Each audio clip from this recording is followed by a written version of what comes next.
dell'edizione 2011 La Bagnaia. Siamo nell'equitazione di alto livello, nel grande salto ostacoli internazionale. Vi danno il benvenuto Tommaso Mecarozzi e Gianni Racca, che sarà in nostra compagnia per il commento tecnico. Buonasera. In cabina di regia Roberto Gambuti alla guida delle telecamere della squadra Rai Esterna 1 di Bologna, mentre colei quale è impegnata sul campo di gara è la britannica Laura Renwick su Oz de Breve, lei che conduce l'Alfa Romeo Tour. Infatti in questo Gran Premio che conclude la Bagnaia 2011 si assegnano i punti per poter vincere un'Alfa Giulietta, i punti che mancano per concludere anche questa particolare classifica. Seguiamo la parte conclusiva della prova di Laura Renwick e Oz de Breve, perché è una prova che lascia il pubblico soddisfatto. 0, percorso netto, 74,97 il tempo. E a proposito di percorso netto andiamo ad aggiornare la situazione, perché fino a questo momento hanno conquistato l'accesso alla seconda manche, quindi senza commettere errori, Jürgen Kraus, Matteo Giunti, Paul Esterman, Eiken Sato, Ignace Phillips, Thomas Ryan, Fabio Crotta e appunto Laura Renwick. Ma approfittando della gradita presenza di Gianni Racca, che poi in realtà è il direttore di campo, andiamo a capire che tipo di percorso è stato preparato. 13 ostacoli disposti come e di che tipo? 13 ostacoli comprensivi di una doppia gabbia e una gabbia. Comunque penso che possiamo analizzare il percorso adesso insieme, il percorso di Cristofoletti. Quindi partiamo con una linea a 7 tempi con un Oxer rustico con barriere bianche e verdi. Tendenzialmente tutti i concorrenti saltano con 7 tempi di galoppo, dopodiché si gira a mano destra sul centrocampo, un Oxer di barriere, si salta e prosegue, dopodiché si gira a destra, un verticale QN, a seguire la riviera montata a fosso con barriere e ancora poi proseguire su un Oxer di tavole bianco e rosso e nero.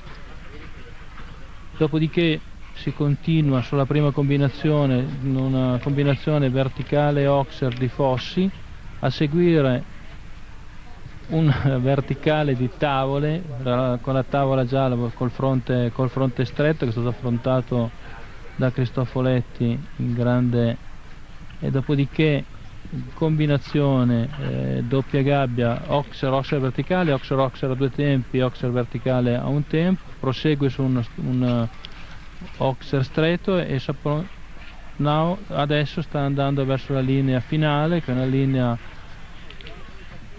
e termina perfettamente. Ed eccoci qua con il percorso netto di Roberto Cristofoletti e Belisario, anche loro vanno ad aggiungersi a coloro i quali hanno già l'accesso garantito alla seconda manche, una seconda manche in cui vedremo impegnati binomi numero 15. Sono 14 perché pare che ci sia stato un ritiro, di conseguenza il numero dei partecipanti alla seconda manche è legato al numero dei partenti, diminuisce in percentuale. Esatto, quindi saranno 14 partenti nella seconda manche. Non è partito nella prima infatti Maurizio Marchetti, che avrebbe dovuto montare a Chorus.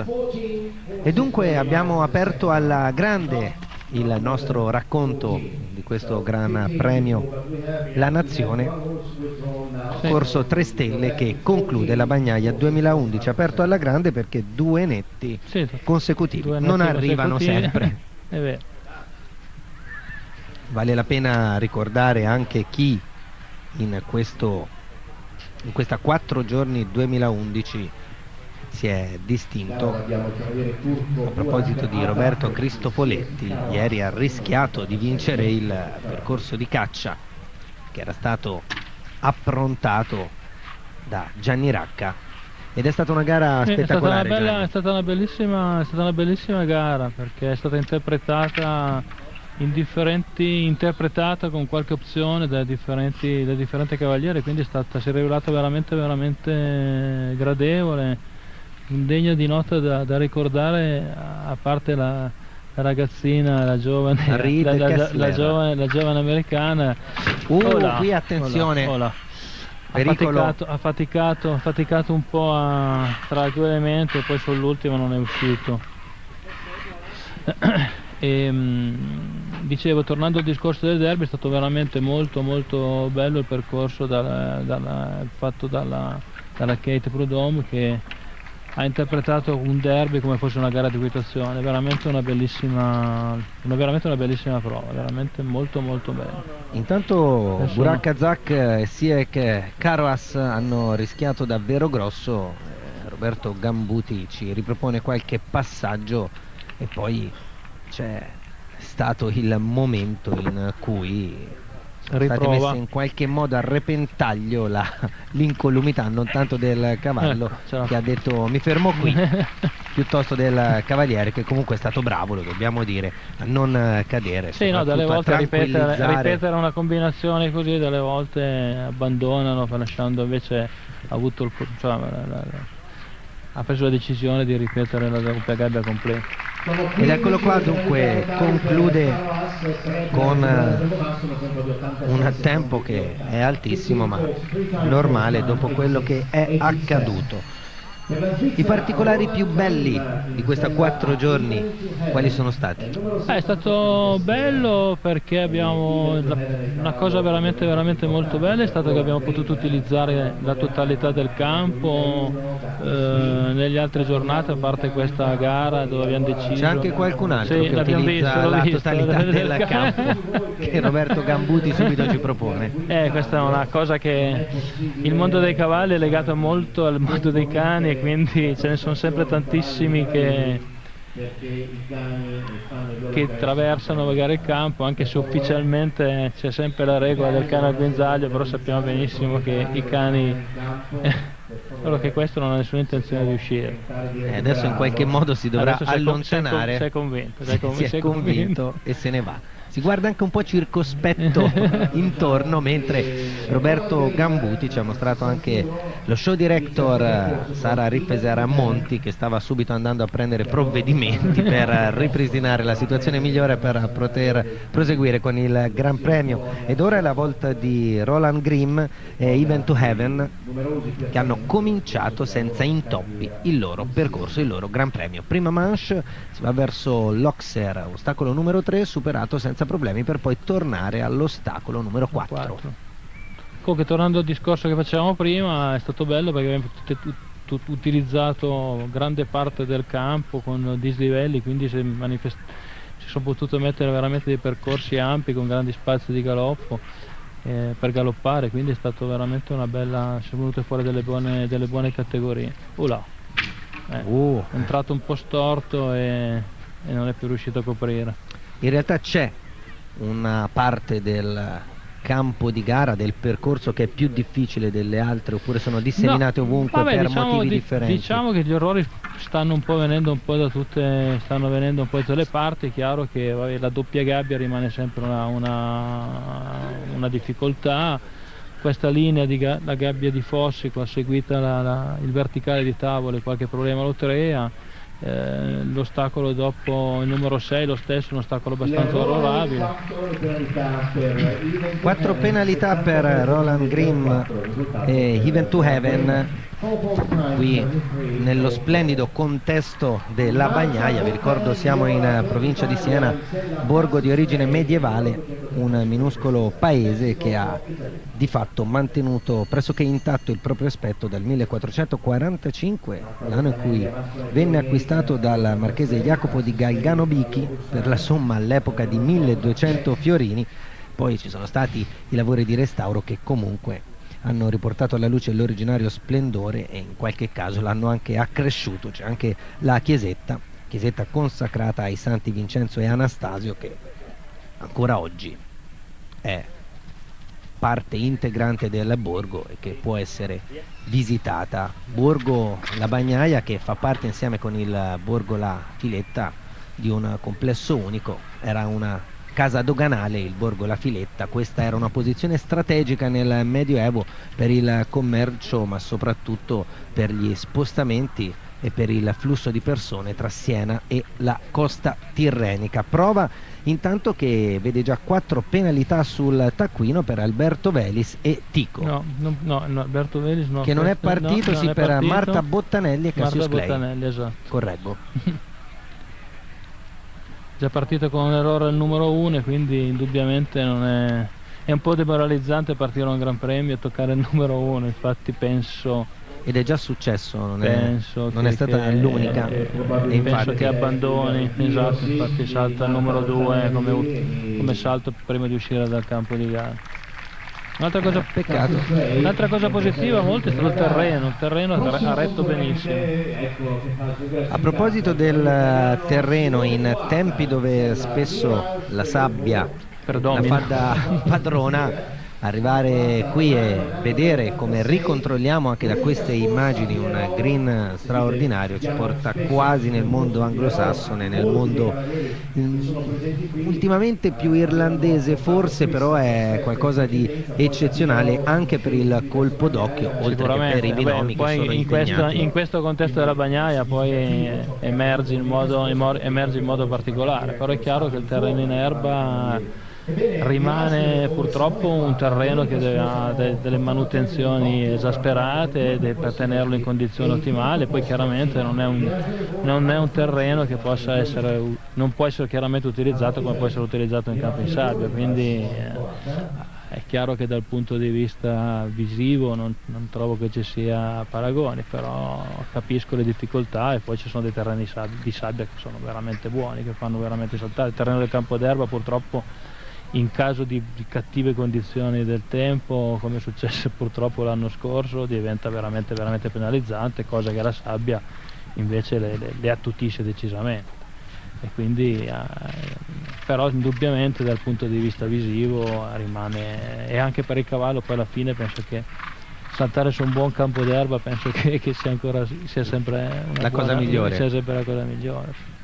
A proposito di campo e di pioggia, bollettino meteo, 3 giorni di sole, oggi è arrivata l'acqua che tra l'altro sta concedendo una tregua, acqua provvidenziale, perché in realtà quella che è caduta non moltissima ha migliorato le condizioni. Ha sistemato quella poca acqua che è arrivata mentre stavamo costruendo il campo, non ha danneggiato i concorrenti e ha sistemato leggermente il campo perché necessitava di un filino d'acqua e quindi è arrivata proprio a tempo giusto. Peccato per Simone Coata e Mirage Delevaux, errore che è giunto al penultimo ostacolo, quando ci poteva essere l'opportunità del percorso netto. Aveva fatto un bel percorso, si meritava, peccato. Andrea Franchi e Carlsberg, prossimo binomio, il numero 41 dei 58 iscritti, anche se un paio non sono partiti, e qui Roberto Gambuti invece ci ripropone qualche immagine spettacolare, il passaggio in questo caso al numero 12 e l'errore conseguente per Simone Coata e Mirage Delevaux, con 4 sul tabellino delle penalità. Intanto c'è quell'immagine che ci ha fatto vedere anche l'autovettura in palio per il vincitore della classifica. Per la gara, per la categoria è stata messa in campo direttamente. Fiat 500 invece ieri, che era il premio per l'altra categoria, che è stata vinta dalla statunitense Reed Kessler, ragazzina che qui alla Bagnaia 2011 ha fatto il bello e il cattivo tempo. Tra l'altro lei non ancora abile nella guida, l'ha dovuta ritirare con il giro d'onore che è stato affidato al papà al volante dell'auto. Sì, effettivamente ha vinto il trofeo della 500, era legata alle 335 che sono state fatte in questi giorni, ne ha vinte 2, nell'altra è arrivata quarta, quindi ha vinto proprio senza nessunissimo problema l'autovettura. Vinto a mani basse, mentre ci concediamo qualche discorso di riassunto di quello che è accaduto in questi giorni, anche perché Andrea Franchi e Carlsberg hanno già 4 per quello che riguarda le penalità.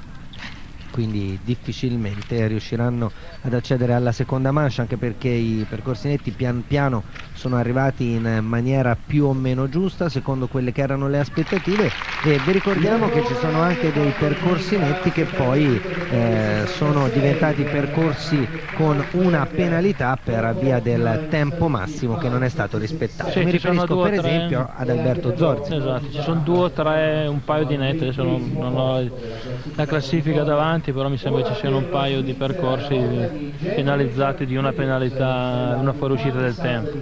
Li andiamo a ripescare subito, sono quelli di Alberto Zorzi e Maestro e quello di Annette Williams e Nirvana. Esatto, due fuori tempo. Intanto Andrea Franchi e Carlsberg guadagnano l'uscita, mentre ci veniva riproposta quell'immagine in cui erano ancora impegnati nella loro performance. Jane Richard, Upanishad di San Patrignano, numero di testiera 195, i primi due ostacoli superati senza troppi problemi. Se imita il marito, vediamo se imita la prestazione del marito. Jane Richard è la moglie di Ignaz Phillips. Insomma, Phillips ha già fatto un percorso netto con Dixon. E chi lo sa? Vediamo se ma diciamo che tendenzialmente sempre lei davanti, quasi sempre lei davanti a lui. Vediamo se stavolta è lo stesso. Ecco, qui no, ha preso una distanza, no. Una Sbagliata. distanza un po', cioè, sbagliato. Verso l'ostacolo numero 7, gabbia.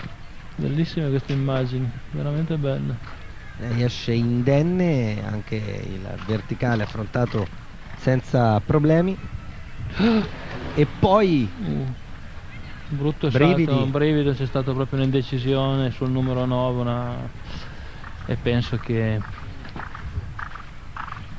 finisca qui il percorso di Jane Richard. Probabilmente sì, avevamo detto che la questione in famiglia di solito va a suo vantaggio. Stavolta sicuramente a vantaggio del marito, questa volta è a vantaggio del marito. Intanto aggiornamento, non dovrebbe partire Andrea Messersi con Kaipas, binomio che sarebbe arrivato più avanti nel programma e che invece già possiamo dire che non arriverà. Qui abbiamo rivisto, è andato molto vicino, molto vicino, e lì c'è stata proprio un'incomprensione sull'altro, una grande incomprensione. Quello era l'errore di distanza, questo invece è un errore in cui ha rischiato troppo. Sì, esatto, ha rischiato anche di cadere, proprio detta. Oltre 20 paesi, queste sono le bandiere presenti a questa edizione della Bagnaia, mentre c'è Christian Knia su Akayou, pronto per cominciare la propria prova. Stiera 200 e si comincia. Traiettoria abbastanza buona. Abbiamo visto in questo Gran Premio qualcuno non cominciare estremamente pulito fin dal primo ostacolo, al di là dell'errore scomporsi un po'. Lui per ora va via liscio. Sembra anche che voglia scegliere con attenzione la parte del percorso da sfruttare, anche se non ci dimentichiamo che bisogna rimanere sotto ai 77 secondi del tempo massimo. Adesso recupera perché è passato davanti all'ostacolo numero 11 per recuperare, perché si rende conto che come tempo era un po', come cadenza non stava tenendo una gran cadenza, però sta recuperando. Adesso sta spingendo un po' di più. Attenzione all'ostacolo numero 9, è passato bene, e l'elemento di difficoltà è rappresentato dalla doppia gabbia, e infatti arriva l'arresto, e lui è bravo a non cadere. E adesso c'è anche da tranquillizzare Akayou. Si ripresenta, mentre il pubblico numeroso segue quello che accade sul percorso preparato da Gianni Racca. Vediamo se questa volta va un po' Sì, meglio. questa Sì. volta è entrato con più... Elemento centrale superato senza difficoltà. Però penso che dopo questo ovviamente non ha motivo di proseguire No. e si ritirerà. Però era giusto, No, era giusto passare riprovare, non nuovamente. uscire. Era giusto passare nuovamente. No, non era giusto lasciare il cavallo con l'impressione del rifiuto in campo, quindi Questo è l'ostacolo numero 9, il passaggio gestito bene nel momento in cui stava provando a spingere un po' di più per recuperare quel tempo perso in partenza con una gara abbastanza tranquilla. E qui era venuta leggermente distante, non se l'è sentita di partire perché gli è venuta la distanza un pochino lunga e non se l'è sentita di staccare. Akayou si pianta e lui si arrampica fin dove può per cercare di non cadere. Eccolo qua, bella anche questa immagine. Molto bella. Jessica Timgren, Vaillant. Cominciano la loro prova. Jessica Timgren che ha approfittato per ripassare mentalmente il percorso mentre venivano risistemati gli ostacoli e poi arrivare verso la fotocellula dell'ostacolo numero 1. Un ripasso mentale che però non è ha portato risultati evidentemente no. per ottenere un risultato di prestigio, visto che è arrivato l'errore all'ostacolo numero 3. E qui ora peggioriamo decisamente. La prova che ti è piaciuta di più finora? Mi è piaciuto molto il cavaliere che è partito all'inizio, il terzo entrare. Jürgen Kraus. Mi è piaciuto moltissimo, ha fatto un bellissimo percorso. Tra l'altro uno dei netti che troveremo nella seconda manche. Sì, sicuro. Problemi di gestione. Abbandono. Gravi problemi di gestione per Jessica Timgren e Vaillant. Una situazione che Cristofoletti lo stesso ha fatto un bel percorso. Cristofoletti prima ho visto che ha fatto un bel percorso. Quando ci siamo lasciati sfuggire abbiamo aperto alla grande, perché abbiamo visto con due bellissimi netti, infatti. Con una prova curata in ogni dettaglio, un po' con la voglia anche per Roberto Cristofoletti, mentre qui vediamo ancora Jessica Timgren e i suoi errori. Verrebbe da dire un Vaillant non particolarmente in forma oggi, e dicevo Roberto Cristofoletti un po' con la voglia di riscatto dopo quel derby percorso di caccia sfuggito per via della ragazzina terribile Reed Kessler, e per poco, come giustamente tu ricordavi, perché poi il distacco era veramente. E il tempo che Roberto Cristofoletti, che era di gran lunga migliore rispetto a quelli fino a quel momento messi giù, lasciava sperare in una vittoria dell'Italia. Invece lei, la 17enne stelle strisce, ha interpretato alla perfezione le indicazioni della sua istruttrice, ha fatto esattamente come tracciato la fotocopia della sua istruttrice, e effettivamente ha fatto un bellissimo percorso anche lei. E con la mamma sempre pronta, armata di macchina fotografica per immortalare le gesta della figlia, oltre che di cavallo. Oltre che al mattino nella Luna Stella, la mamma ha fatto che vincere 2 gare su 3 nel frattempo, visto che... Qui però male Giovanni Consorti e Coccodrillo. Già 8 penalità, ancora un rischio enorme. Sì. Adesso non ha senso ritirarsi, si può concludere la prova. Penso però che è un cavallo che ha bisogno anche di fare esperienza, quindi anche se fa qualche salto penso che... E infatti eccoci qua, 9 penalità, 77,54, 54 centesimi oltre il tempo massimo, dunque alle 8 accumulate fino a quel momento se ne aggiunge un'altra. Prossimo binomio, mentre vediamo ancora Giovanni Consorti e Coccodrillo, sarà quello composto da Abdel Said e Otazu Ned. Quell'Abdel Said che nell'ultimo premio della giornata di venerdì ha strabiliato tutti. È andato veramente forte, è andato molto forte e ha vinto la qualifica per il Gran Premio su una base di circa 130 partenti. Quindi è stato bravissimo Abdel Said. Sì. Il cavallo in quell'occasione Duc du Mariposa, in questo caso invece si presenta con Tazuned, un Abdel Said, il cavaliere egiziano, che dal punto di vista della capacità ma anche del carattere si è presentato con una rabbia, un'aggressività, una determinazione. No, è molto determinato, è molto carico, sempre molto carico, infatti anche durante la ricognizione sempre curioso di sapere, avere notizie, distanze, non distanze, molto si vede che ha voglia di fare. Abdel Said, classe 1989, piazzato terzo ai campionati del mondo giovanili nel 2011, invece, così come aveva cominciato nelle 2 stagioni precedenti, tanti piazzamenti tra i grandi ma anche nei concorsi che contano 1-2 stelle, mentre qui incappa in una giornata, io non voglio usare termini troppo profondi, ma disastrosa, perché buttare giù 2 ostacoli su 4 appena partito è un po' eccessivo. Sì, quello è vero, però può succedere. Può succedere anche ai migliori. È successo a lui, qui 12 e secondo me adesso dice basta, fermiamoci un po'. Oggi non è giornata. Chissà se per lui o per Otazuned di fatto in questo caso superfluo e inutile continuare. Torniamo in Italia perché ci sono ancora italiani o italiane che devono partire. Eleonora Zorzetto con Vumpaci, e poi ci saranno anche Valentina Isoardi, Roberto Turchetto, Marco Marmont e Luca Moneta. Questo Zorzetto con Vumpaci è un ottimo binomio, veramente un ottimo binomio, che ha fatto dei grandi risultati, affiatatissimi proprio da anni che sono insieme.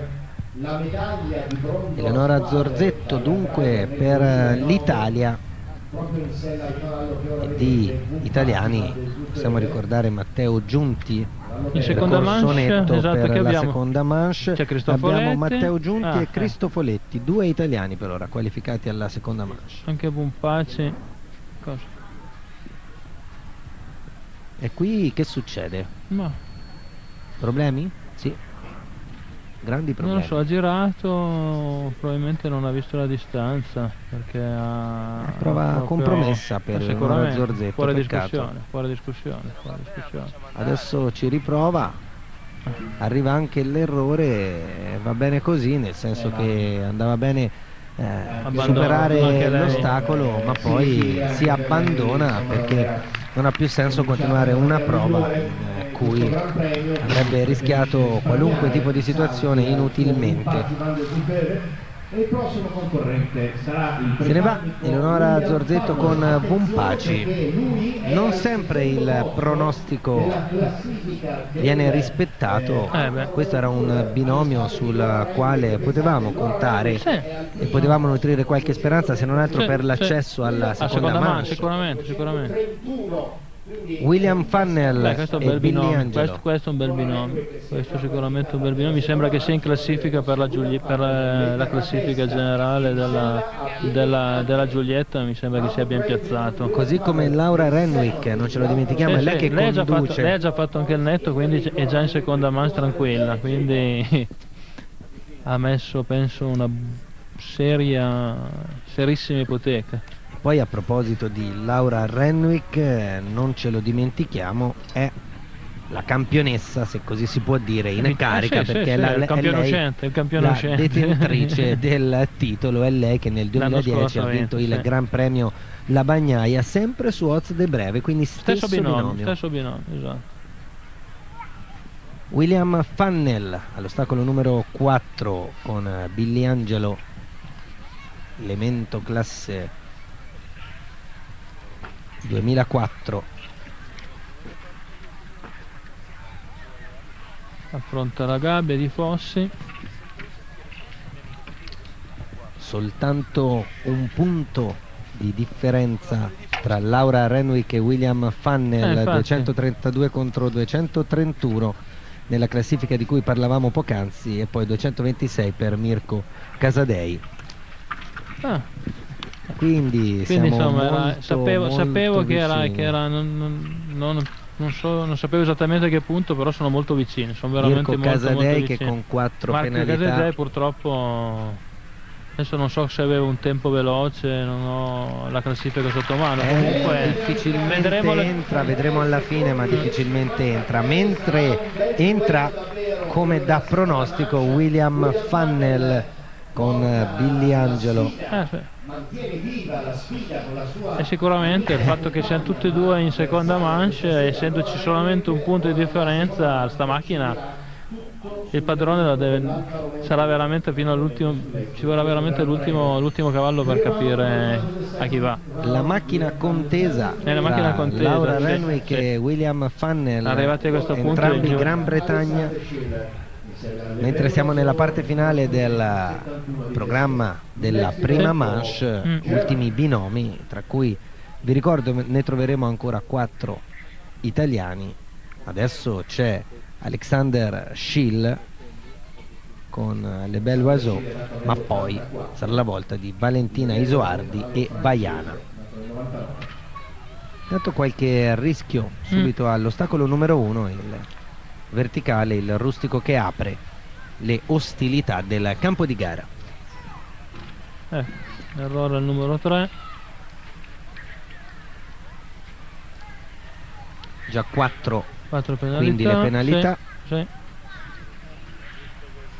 Adesso si continua verso quell'Oxer che viene quello, abbattuto, e allora è stato abbastanza gettonato prova il numero, compromessa. è stato abbastanza gettonato il numero 6.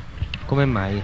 Perché te? saltano questo il fosso su Riviera, e poi diciamo che devono andare in 8 tempi, però è leggermente spezzato, quindi se non indovinano perfettamente la distanza possono andare come è successo a quasi tutti, vanno troppo vicini e toccano la prima barriera del salto. Invece sempre dal punto di vista statistico, mentre conclude la prova Alexander Schill, ma 16 penalità lo portano addirittura verso gli ultimi posti, tranne i ritiri della classifica di questo Gran Premio. Dicevo, per quello che riguarda l'ostacolo numero 10, la doppia gabbia, non è stato spesso gettonato per l'errore lì, o sono arrivati i rifiuti, oppure è stato superato non più facilmente, però con meno errori rispetto ad altri diciamo tipi che la di doppia ostacoli. gabbia rimane sempre chiaramente una difficoltà, perché sono una sequenza di 3 salti uno dietro l'altro con dei tempi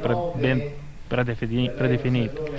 Però tendenzialmente all'interno di un percorso la doppia gabbia comunque viene tenuta un pochino più tranquilla in rapporto agli altri ostacoli, appunto per quello delle volte, anche se la doppia gabbia può essere un ostacolo un pochino più complicato, viene passato abbastanza bene dalla maggior parte dei concorrenti, per questo, perché comunque le distanze sono corrette e la dimensione e la larghezza degli ostacoli non sono le massime del percorso. Questa non voglio dire che sia una regola comune, comunque tendenzialmente c'è un po' questa, si adotta un po' questa, perché la base è chiaramente nel momento che ci fossero dei problemi all'interno di una doppia gabbia, il cavallo, gabbia e doppia gabbia, il cavallo si può anche spaventare. Su un salto singolo un incidente può succedere e si risolve. Quando cominciano ad esserci magari delle fermate, dei brutti salti, il cavallo si può anche spaventare, quindi insomma, parliamo di salti nel 50, sono spaventi che poi rimangono nella testa. Quindi un brutto salto, una brutta fermata all'interno di una combinazione può segnare veramente la carriera di un cavallo. Sì, doppio rischio per Valentina Isoardi e Baiana, però brava finora. Young Rider Juniores è stata medaglia di bronzo individuale. Quando era Forza juniores, con il primo, peccato con il secondo, attenzione, non l'ha coperto. Attenzione.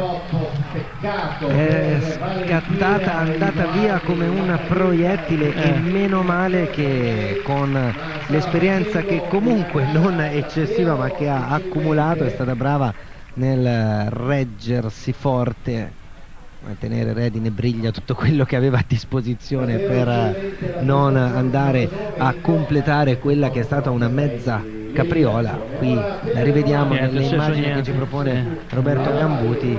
Fai bene subito a sottolineare: non è successo niente, perché Valentina Isoardi e Vaiana sono già tornati insieme, mentre qui è la parte in cui mi ero lasciato sfuggire quel rischio, perché aveva già non ha coperto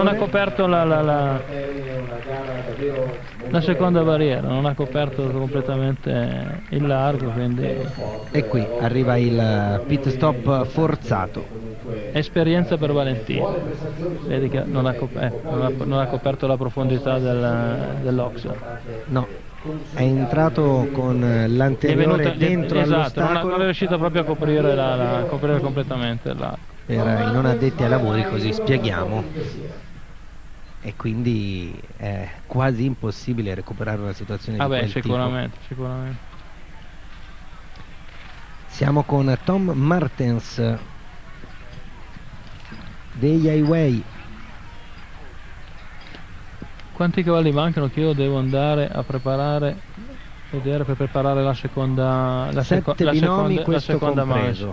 Allora poi ti aspettiamo anche per la seconda. Va bene, ci vediamo dopo, ok? Grazie dopo. Per ora Gianni Racca, che ritroveremo tra poco per capire, per vedere quello che ci avrà preparato per svelare il tracciato sul quale i binomi si contenderanno la vittoria di questo Gran Premio, che nel corso degli anni è diventato sempre più prestigioso, ma anche per capire chi vincerà l'Alfa Romeo Tour, visto che ci sono William Funnell e Laura Renwick distaccati soltanto di un punto in classifica, mentre continua ad accumulare penalità Tom Martens con Way Ai Way. Sono già 8 quelle commesse fino a questo momento, mentre il sole torna a fare a capolino sul campo ostacoli della Bagnaia. Tom Martens che si appresta a concludere la propria prova.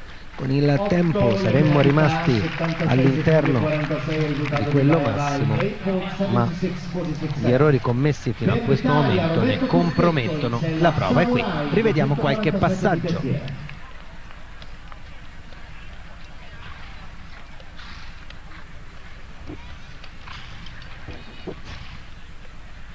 E poi la doppia gabbia con l'anteriore di Way Away, che va a coprire troppo al limite, dunque a far cadere l'elemento che fa aumentare le penalità. Torniamo in Italia. Roberto Turchetto e Samurai, Castrone classe 1999.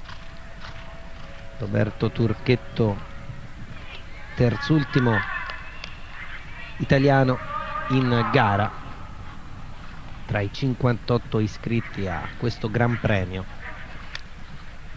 Siamo passati attraverso le gare dei giorni scorsi per capire i binomi che si sarebbero qualificati, e gli italiani tutto sommato non si sono comportati male. C'è stata qualche sorpresa, qualche nome di prestigio che è rimasto fuori.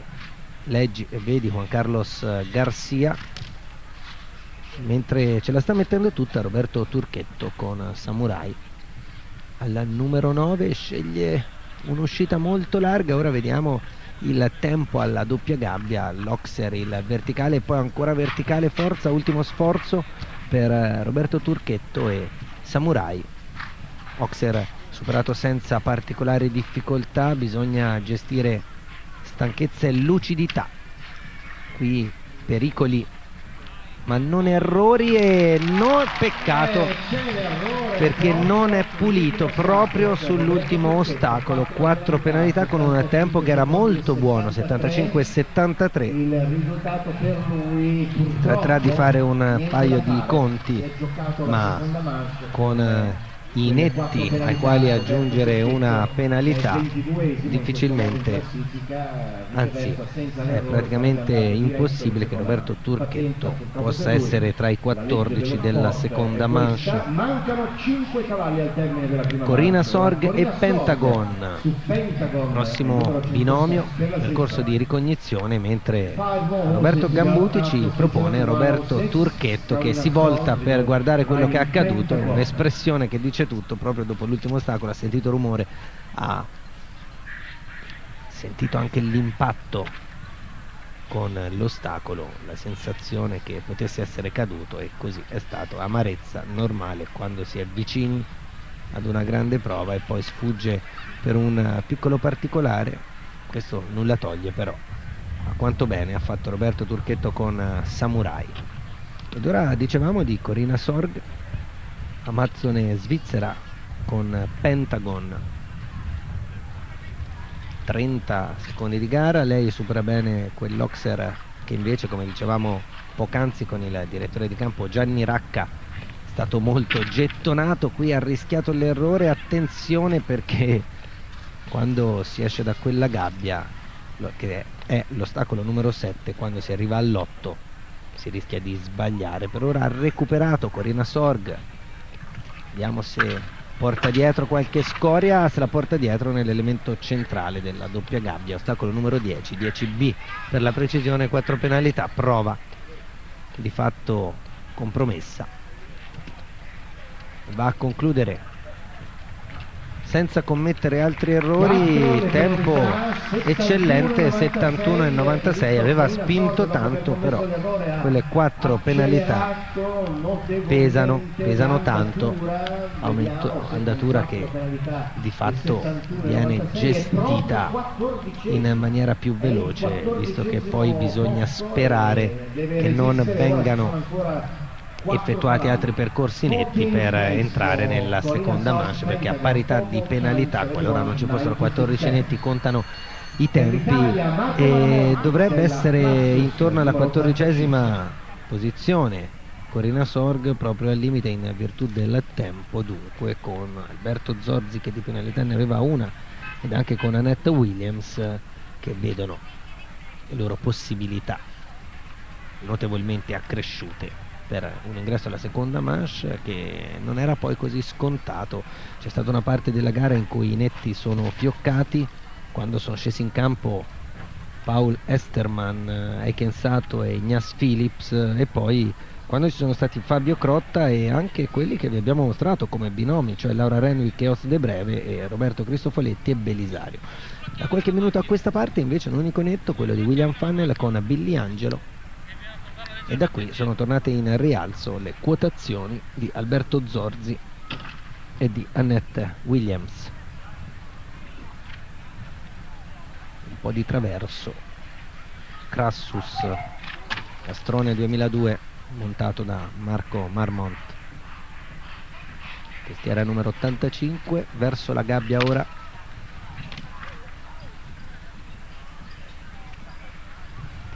Superato bene, senza particolari difficoltà, ha gestito bene quel passaggio, ed ora c'è l'ultima parte un po' più complicata, anche se non si può mai dire. Basti pensare, qui purtroppo arriva l'errore anche per lui, così come c'era stato per Corina Sorg nell'elemento centrale della doppia gabbia.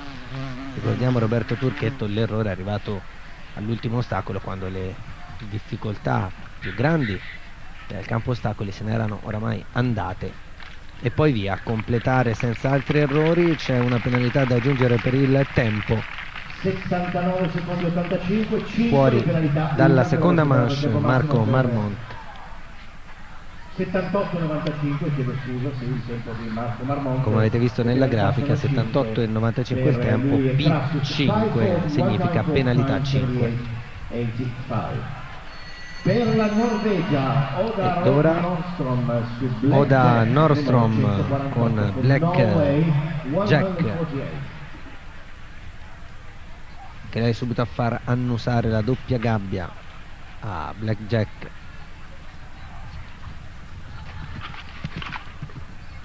E poi a guadagnare il perimetro del campo ostacoli fino a tornare verso la parte iniziale senza indugiare troppo via davanti alla fotocellula, e si parte per la prova del terzultimo binomio in gara nella prima manche. Prova subito compromessa con l'anteriore assolutamente senza distanza all'ostacolo numero 2, arriva l'errore anche al numero 3, sono già 8 le penalità.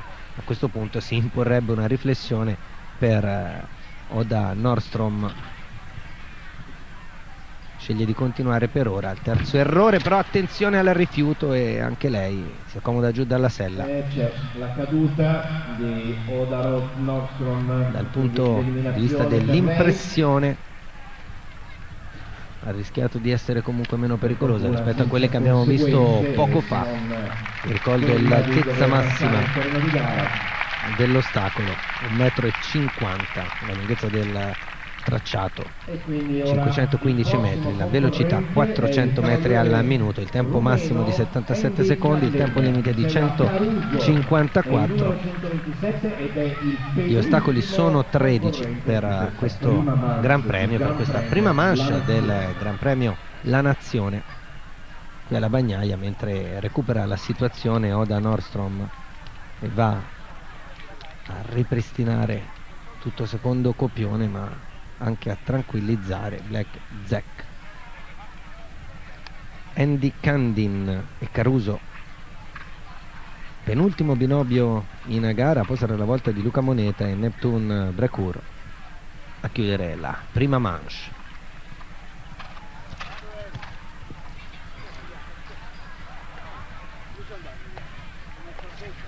Fino a questo momento 10 percorsi netti, dunque tornano in gara di prepotenza, qualora questo fosse l'11° anche Alberto Zorzi e Annette Williams, che avevano effettuato il netto, ma con una penalità per il tempo. Qui sono arrivati 4 punti di penalità per Andy Candine, quindi il netto non ci sarà. L'ultimo che ha la possibilità di effettuarlo è Luca Moneta, speriamo per l'Italia, ma comunque c'è e ci sarà un italiano che poteva essere fuori e che invece rientrerà assolutamente.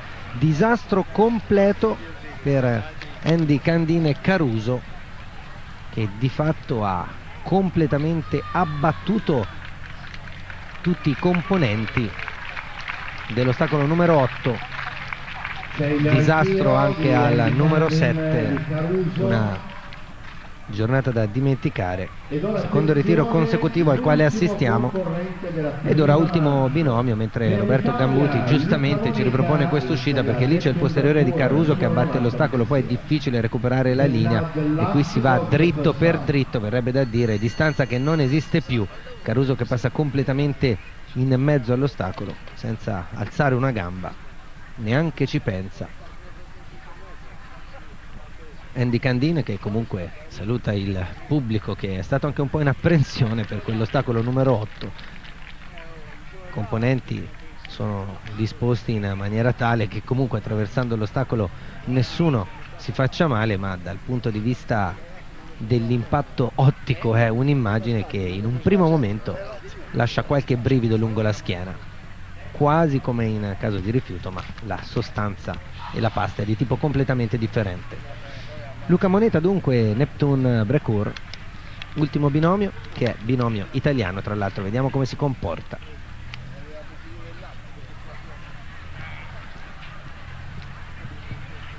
Ha scelto la strada dell'attenzione per ora, e se continua così però rischia di impiegarci un po' troppo tempo. Adesso guarda il crono sul tabellone, perché proprio da quella parte lo conduce la linea del tracciato. Superato bene l'Oxer, ora però bisogna spingere, altrimenti si va fuori per motivi di tempo. Lui sa che si può concedere il netto, magari anche con una sola penalità per quello che riguarda il tempo, visto che non ci sono i 14 netti per i 14 posti previsti per la seconda manche, però non bisogna esagerare, anche qui senza errori.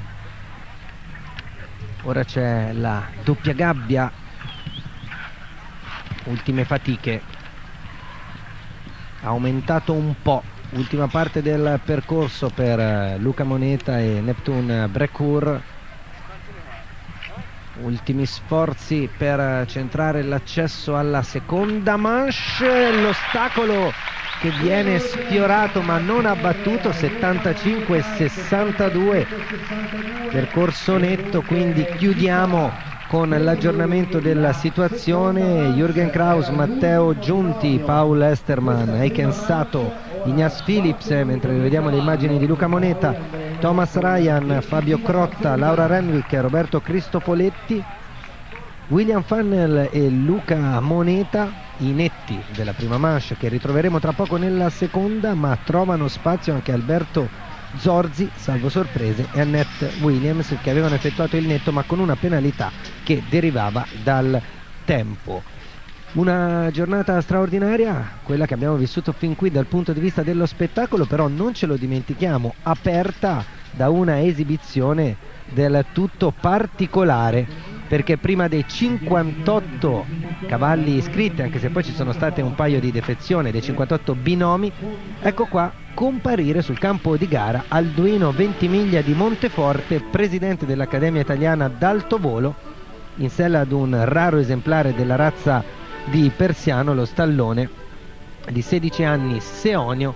Regalare al pubblico questa esibizione di falconeria è stato qualcosa di straordinario, che lo show director Sara Rifeser Monti ha aggiunto al pomeriggio del Gran Premio che conclude la Bagnaia 2011, pubblico in silenzio per seguire con quella che è stata anche una musica d'epoca l'esibizione di Alduino Ventimiglia di Monteforte, ma soprattutto l'esibizione di questi splendidi animali, di questi splendidi rapaci.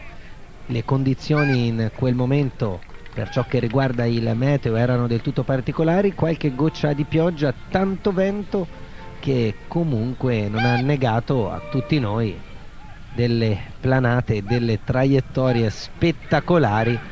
Atterraggio al bordo del campo di gara, 6 stupendi esemplari di falco con Alduino Ventimiglia di Monteforte a curare in ogni più piccolo dettaglio questo spettacolo che è stato offerto, che è stato regalato al pubblico, e tra poco al pubblico verrà regalato anche lo spettacolo dei binomi in gara nella seconda manche. Per carità, il saluto al pubblico e poi tutti pronti per assistere al Gran Premio che vi abbiamo proposto. Noi con questo ci stiamo per fermare per una piccola pausa, ma anche con una bella notizia, perché oltre ad Annette Williams e Alberto Zorzi, di cui vi dicevamo poc'anzi, rientra nella seconda manche con 4 penalità, ma aveva un grandissimo tempo, 71,92, Emilio Bicocchi. E allora, piccola pausa per noi, ci ritroviamo tra poco con la seconda manche che aggiudica e assegna il Gran Premio La Nazione Bagnaia 2011. Restate con noi.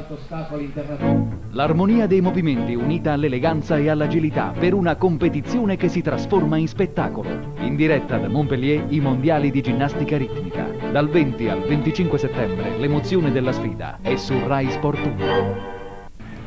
Ben ritrovati, seconda manche del Gran Premio La Nazione Bagnaia 2011. C'è chi tra le scuderie si diverte a fare amicizia con i cavalli e ad entrare nel mondo dell'equitazione, ma c'è anche chi sul campo di gara si prepara per lottare per la vittoria. Vi avevamo dato notizia in chiusura di prima manche di Emilio Bicocchi che rientrava pur avendo 4 penalità nella seconda, invece Emilio Bicocchi non parte, dunque il primo in gara in questa seconda manche sarà Alberto Zorzi con maestro Alberto Zorzi, che si porta dietro una penalità dalla prima manche, tempo che però viene azzerato, dunque il tempo completamente da ricostruire in questa seconda.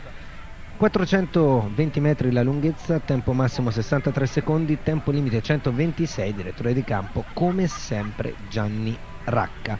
E sono cambiati gli ostacoli perché si comincia quello che è chiamato ostacolo numero 15 che poi è il primo. Si torna per superare il 3, uno di quelli rimasti dalla prima manche, poi un verticale, ostacolo numero 6, l'Oxer, che tante difficoltà ha creato ai binomi, che dunque rimane. La gabbia, anche questa mantenuta, per poi tornare dietro e passare l'ostacolo numero 12 e numero 13, anche questi rimasti. La prova di Alberto Zorzi e Maestro, molto determinati. Si va verso la gabbia, ostacolo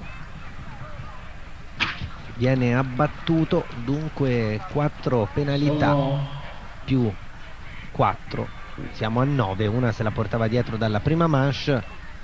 Prima di andare verso la fine della propria prova, sono 8 le penalità, 54 e 85 il tempo, 8 penalità più una della prima manche, 9. È chiaro che è al comando della classifica provvisoria, ma è il primo ad essere sceso sul campo di gara. Alberto Zorzi è maestro, e qui vediamo proprio quando sta richiamando il posteriore, una questione di pochi centimetri. Peccato, perché poi sono arrivati anche gli altri errori, grazie a Roberto Gambuti e all'Esterna 1 di Bologna, per queste immagini. Annette Williams e Nirvana, il secondo binomio che arriva in questa seconda manche con qualche penalità dopo la prima, cioè che arriva con una penalità già accumulata, mentre noi siamo sempre in compagnia di Gianni Racca per parlare in maniera ancora più approfondita di quelle che possono essere le insidie della seconda manche, di ciò che è stato aggiunto e di ciò che è rimasto dalla prima, mentre è cominciata la prova di Annette Williams e Nirvana. Abbiamo inserito 2 ostacoli nuovi, uno totalmente nuovo che è il numero 15, che è il numero 1 della questa seconda manche, poi come ostacolo nuovo, anche se del nuovo del tutto non è, perché è semplicemente un verticale che si fa nel senso contrario. Chiaramente adesso le caratteristiche sono decisamente diverse, perché dove conta adesso è ovviamente passare indenne d'errori, ma conta il tempo. Questa concorrente se la prende un po' con comodo. Sembra di sì, verso a quella gabbia numero 10, non più doppia gabbia. Doppia gabbia è diventata, si è tolto un elemento, è rimasta semplicemente una gabbia, a seguire un largo un po' stretto, e poi rimane questa grande galoppata verso l'ultimo salto. Ed esce in 63,20 Annette Williams, 63,20, ma una penalità perché se la porta dietro dalla prima manche. Certo. Ha preso un punto anche nel secondo giro, ha preso una penalità anche nel secondo giro, perché ha fatto 63,20 ed essere il tempo massimo. Sì, esatto. 63 secondi il tempo massimo, 63,20, dunque una dalla prima più una nella seconda. Sempre per il tempo lei. Esatto. Si è allungata. Praticamente ha chiuso entrambe le manche con un netto, nel senso che non ha abbattuto nessun ostacolo, ma sono arrivati 2 su punti sul taccuino delle penalità, perché in entrambi i casi ha superato il tempo massimo consentito. Ha sforato di qualche centesimo. Sì, parliamo proprio di decimi, centesimi. Ed ora si azzera tutto dal punto di vista delle penalità, perché cominciamo con quelli che nella prima manche sono stati i netti, a cominciare da Jürgen Kraus e Ramansov Bogeno, anche se l'errore è arrivato nei primi centimetri di gara. Sì. Prosegue verso verticale, poi si trova di nuovo il percorso è stato tracciato per consentire di galoppare. Chi ha voglia e il cavallo predisposto a tutte le possibilità di interpretare al meglio la gara. E si affronta la combinazione.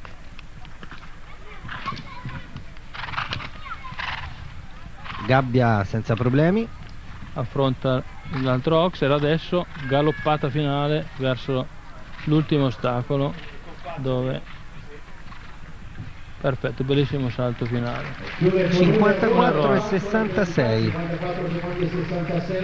54 e 66, 4 penalità accumulate proprio in questa seconda manche per Jürgen Kraus e Ramasov Bogeno, e è stato evidente come abbia cominciato a spingere Jürgen Kraus nel momento in cui si è accorto che quella penalità poteva compromettere seriamente la propria prova. Non si sa mai, magari arriverà qualche netto, ma nel caso non dovesse arrivare, Diciamo, sebbene Annette Williams di penalità ne abbia soltanto 2, ma per un piazzamento non si sa mai. vabbè, insomma, sicuramente i doppi netti non mancheranno. Diciamo, partendo da una base di 11 indenni d'errori, sicuramente dei doppi netti arriveranno. Thomas Ryan, Cruise on Clover. Fondamentale ripassare mentalmente il percorso. Vedete come il cavaliere stia guardando l'ostacolo che poi lo porta a cominciare la propria prova. Il verticale. Loxer prova a girare, sì, ce la fa, ha girato evitando di andare dietro l'ostacolo chiuso, non ha una grandissima velocità, solamente cura il percorso per terminare con 0 penalità. Il tempo lo tiene in seconda considerazione, preferisce tentare di portare a casa il netto, magari lento, ma portare a casa il netto. Questo è l'atteggiamento. Per ora si sceglie la strada della precisione a scapito della velocità, precisione che però non c'è, perché in entrata alla gabbia 4 penalità, e allora Infatti gli conviene adesso cominciare a spingere. Adesso ha aumentato leggermente il ritmo, cioè non più di tanto comunque. Ed ecco E che termina chiude 58 e 46 e 4 penalità. 58 e 46, che dunque è peggio del 54 e 06, sempre con 4 penalità di Jürgen Kraus su Ramasov Bogeno. Dunque una classifica provvisoria che vede davanti a Annette Williams soltanto con 2 penalità nella seconda manche. Vabbè, diciamo che con 2 penalità ha una posizione abbastanza favorevole, perché solamente i doppi netti ovviamente sono in grado di batterlo. C'è anche la gara nella gara, quella per i punti dell'Alfa Romeo Tour, ve lo ricordiamo, Laura Renwick e William Funnell che si contendono la vittoria. 232 punti per Laura Renwick e 231 per William Funnell, dunque soltanto un punto di differenza. E qui parla proprio la classifica. Intanto Paul Esterman e Castlefield È partito Eclipse. con una buona cadenza, tiene un bel ritmo, affronta l'ostacolo, affronta l'Oxer. Bene. Ovviamente chiude, accelera per andare sul verticale. Quell'Oxer gettonato nella prima manche di cui abbiamo parlato a lungo. Ma adesso arriva già da un'altra sequenza, sicuramente più Che rischi! rischiato, ma beh, anche qui sfiorato ma non abbattuto. E vedi che adesso lui va veramente a galoppo con una bella... Ha rischiato, Ha rischiato. 54 e 17 però, Circoletto Rosso balza in testa alla classifica con il netto e un tempo che lo mette in ottima posizione per poter anche sperare di vincere questo Gran Premio. Paul Esterman, percorso netto anche nella seconda manche, grande giornata per lui e per Castlefield Eclipse. Un bel giro, sicuramente può essere già un buon tempo di riferimento, sicuramente. Qui Roberto Gambuti ci ripropone il passaggio di Paul Esterman con l'ostacolo superato, l'ultimo senza problemi, e poi anche il tempo per un saluto al pubblico che l'ha applaudito, pubblico oggi, lo ricordiamo, molto numeroso alla Bagnaia, mentre rimaniamo in Svizzera con Fabio Crotta e Castello d'Oro. Crotta tendenzialmente sempre abbastanza garista. Vediamo se...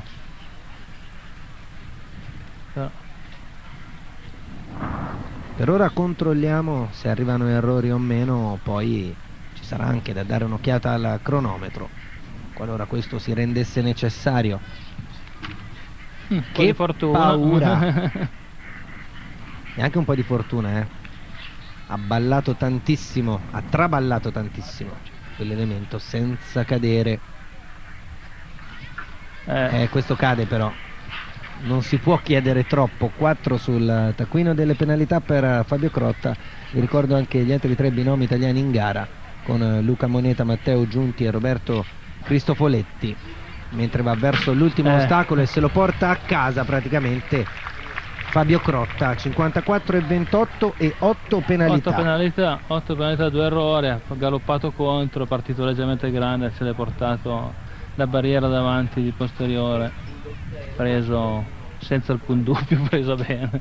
Classifica provvisoria con Paul Esterman su Castlefield Eclipse al comando, 54,17 netto, poi 2 penalità per Annette Williams, 4 penalità ma con un tempo migliore per Jürgen Kraus rispetto a quello di Thomas Ryan, e poi Fabio Crotta 8 penalità e Alberto Zorzi 9 penalità. Questa è la classifica provvisoria della seconda manche, ma siamo a malapena a metà. Ed ora Luca Moneta con Neptune Brecourt 75,62 nella prima manche, e soprattutto il percorso netto che poi è quello che vale. Beh, Luca sicuramente tirerà la gara, cioè, non ho dubbi che ci provi. Qui molto agile. Infatti ha stretto, ha recuperato già, adesso affronta il verticale, poi sicuramente prenderà un po' di gara, leggermente, però sai, in queste gare il rischio. Tiene corto Luca Moneta, Neptune Brecourt. Qui stringe molto in diagonale in uscita. Ora bisogna affrontare la gabbia. Forza, bene il primo, bene anche il secondo. Bisogna anche spingere un po', che rischio, ma senza conseguenze per fortuna. Riesce a stringere ora via verso l'ultimo ostacolo. Bisogna fare la differenza proprio qui, riesce a completare con il netto, ma soprattutto con il 53,65 che lo mette al primo posto. Primo posto ha dato circa un secondo al cavaliere tedesco. Bel percorso, ovviamente molto contento Luca. Bravissimo Luca Moneta, come ci ripropone Roberto Gambuti, mentre in questo momento non inquadrato sta uscendo dal campo gara. Ha salutato il pubblico con un sorriso a 100 denti, verrebbe da dire, perché aveva la faccia soddisfatta di chi sa di aver compiuto qualcosa di straordinario, ma soprattutto è arrivato anche l'applauso scrosciante del pubblico. Ancora Italia ora. Matteo Giunti con Bambino Van Zorgelbit. Sì, vediamo come va a interpretare Matteo. Beh, sembra che stringe. Bene qui. Bene, ha fatto un bellissimo salto, girato, prosegue con una bella andatura. Se la gara rimanesse questione italiana, noi non potremmo che esserne soddisfatti. Vabbè, certamente. Senza nulla togliere al valore di tutti i cavalieri amazzoli che sono qua. Un minimo di nazionalismo, concedetecelo, peccato però per quell'entrata alla gabbia. Partito leggermente grande, quindi ha pagato. Poi gira largo prima della galoppata finale. Però anche lui ci va deciso veramente. Anche lui. Errore. Tipo stesso errore tipo quello di Crotta, molto simile come tipologia di errore. Il tempo era un tempone. 49,95. Sotto 50. 49,95, ma c'è quell'8 sulle penalità che pesa come un macigno. Ed ora Gran Bretagna, Laura Renwick e Oz De Breve, la campionessa dell'edizione 2010, vincitrice del Gran Premio La Bagnaia un anno fa, con lo stesso cavallo, ma soprattutto anche con l'opportunità di continuare a mantenere la testa della classifica del circuito Alfa Romeo. Ormai siamo nel momento caldo della categoria, perché entra l'Amazon inglese e sicuramente lei non tirerà sicuramente indietro, non ha niente, anche lei in questo caso è interessata a vincere ovviamente il Gran Premio, in più c'ha anche l'altra classifica, quindi sicuramente la vedremo C'è quell'autovettura aggressiva. che avete visto sfilare nell'immagine di Certo. poco fa. Via, comincia la prova di Laura Renwick e ospite breve. Abbiamo subito visto che ha staccato La campionessa in carica del Gran Premio sì. La Bagnaia nel 2010, una grande vittoria. Ad occhio vediamo subito la differenza dagli altri, come Decisa, pulita, ampia.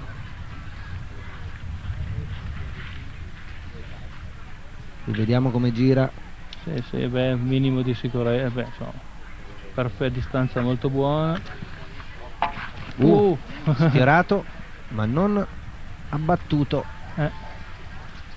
Sta girando bene, sta girando molto bene, sta girando con un gran tempo, sta facendo qualcosa di incredibile. Laura Renwick 49 e 49, zero penalità, balza in testa alla classifica e toglie il primo posto a Luca Moneta. Bellissimo percorso, molto bello, con una sicurezza, con un'agilità, con una precisione, aggiungiamolo tranquillamente, imbarazzanti.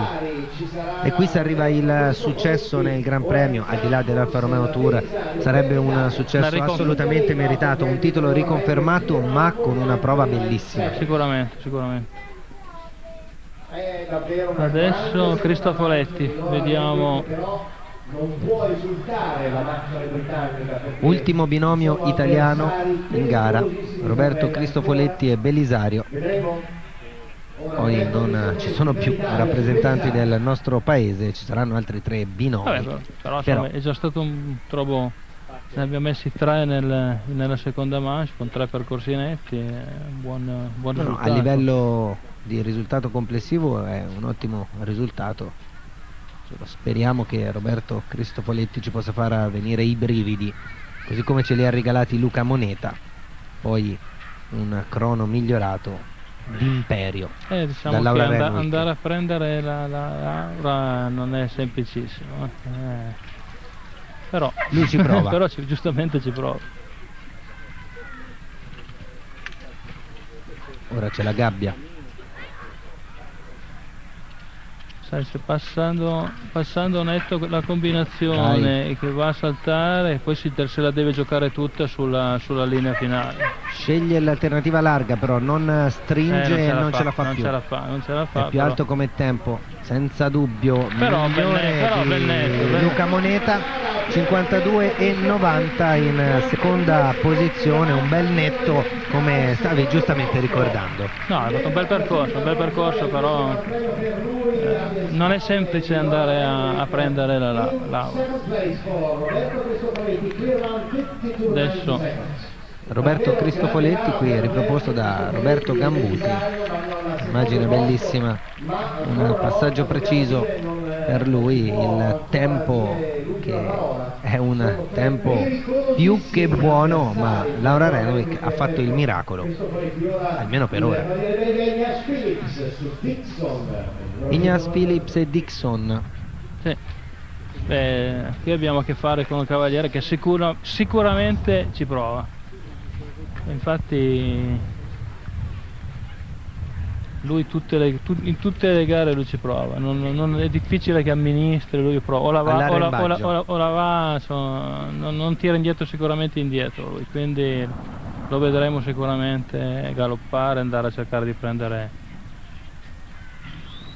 E allora seguiamolo, l'arrembaggio di Ignace Phillips su Infatti Dixon. vedete che c'ha già una bella...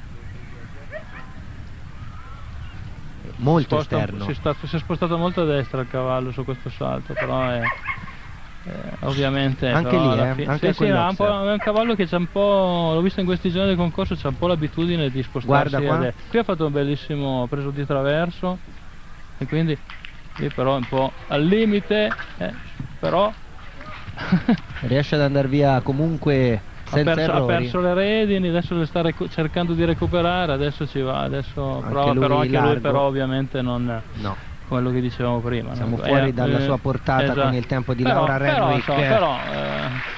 53-53 netto e terza posizione provvisoria, dietro a Roberto Cristofoletti, ma davanti a Luca Moneta che aveva 53-65, sempre con il netto, e quindi per 12 centesimi in quarta posizione Luca Moneta rispetto a Ignace Phillips terzo, Roberto Cristofoletti secondo. Stiamo parlando di percorsi netti, quindi ci regoliamo in base al tempo. C'è quel 49-49 impressionante di Laura Renwick su Os de Brev.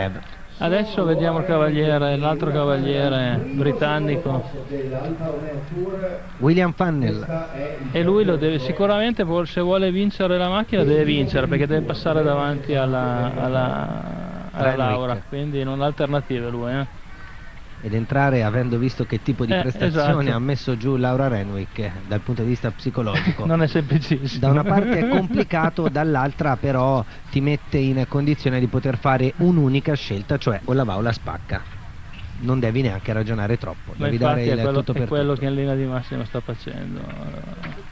Sfiora l'ostacolo.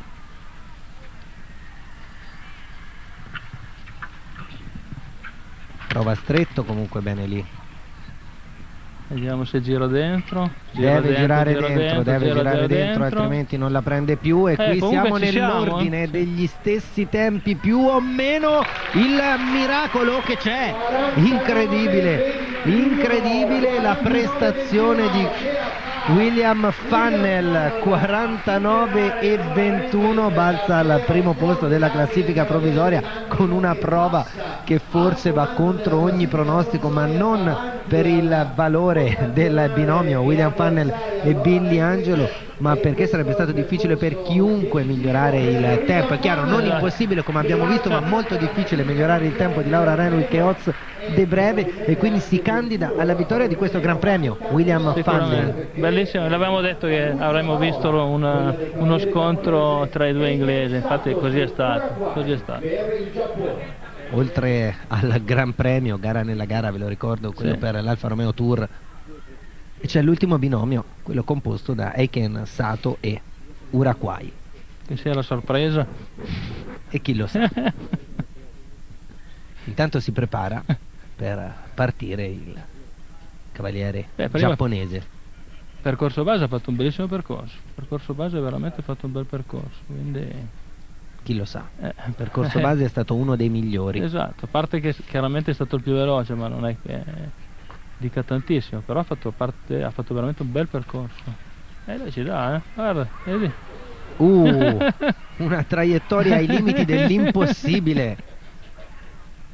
Però arriva all'errore, ha preteso troppo. Ha preteso troppo, e dunque con Gianni Racca siamo qui per proclamare il vincitore del Gran Premio La Bagnaia 2011, William Funnell su Billy Angelo. Senz'altro. Primo e secondo, i due contendenti si fanno primo e secondo. No, veramente bella. E dunque anche un William Funnell che per l'Alfa Romeo Tour. Sì, adesso non so esattamente in termini di regolamento, però per me ha buone chance di vincere William Funnell la vettura. Vabbè, bene. 52-11 e 4 penalità per aggiornare la classifica ed entrare al bilancio finale. William Funnell su Billy Angelo vince il Gran Premio La Nazione Bagnaia 2011 con 49-21 e netto nella seconda manche. È stata una prova straordinaria sulla quale ritorniamo a spendere qualche parola con Gianni Racca. È stata una bella gara, percorso base con 11 qualificati, in 5 hanno confermato il netto, è stata sicuramente una buona gara. I due contendenti che dovevano fare, indubbiamente avevano maggiore motivazione per andare a vincere il Gran Premio, l'hanno dimostrato facendo primo e secondo, quindi confermato abbastanza i pronostici. Secondo posto per Laura Renwick e Os de Brev, terzo posto per Roberto Cristofoletti e Belisario. Bene, io vado che devo preparare il campo per la premiazione, devo far sgomberare delle cose. E noi ti lasciamo andare, eccoci qua, tra l'altro siamo in chiusura, Già, dunque giusto. ti salutiamo, Grazie. così come salutiamo tutti quelli che ci hanno seguito. Grazie a Gianni Racca, Grazie, arrivederci. il direttore di campo, al quale vanno anche i nostri complimenti. Naturalmente grazie a Roberto Gambuti, che ha curato la regia di questa telecronaca, di questa 3 giorni per quello che riguarda Rai Sport. Grazie anche alla squadra Esterna 1 di Bologna, al nostro direttore di produzione, per le immagini che ci sono state offerte, che ci sono state regalate, mentre noi siamo pronti per chiudere con l'immagine di William Funnell e Billy Angelo, che si sono aggiudicati il Gran Premio, il momento più importante, un percorso gestito dall'inizio alla fine con il gas aperto, ma anche con la precisione necessaria per regalare qualcosa di spettacolare. William Funnell aveva come riferimento il 49-49 di Laura Renwick e Oz De Brev, la campionessa, anzi il binomio campione nel Gran Premio del 2010. Laura Renwick, che aveva strabiliato tutti con il suo percorso, scelta obbligata dunque per William Funnell. Non c'è niente da gestire, non si può scegliere tra precisione e velocità, bisogna fare o sperare di fare entrambe le cose, cioè non abbattere nessun ostacolo, fare percorso netto, ma soprattutto andare fortissimo, ed il cavaliere britannico c'è riuscito con questa prestazione maiuscola che vi riproponiamo quando lui sta arrivando all'ultimo ostacolo. E dunque con queste bellissime immagini va in archivio anche l'edizione 2011 della Bagnaia, e dopo i ringraziamenti di rito fino a questo momento giunti al sottoscritto Tommaso Mecarozzi, non rimane che ringraziare soprattutto voi per averci seguito fino a questo momento, e non dobbiamo fare altro che augurarvi un buon proseguimento in compagnia dei programmi di Rai Sport. L'armonia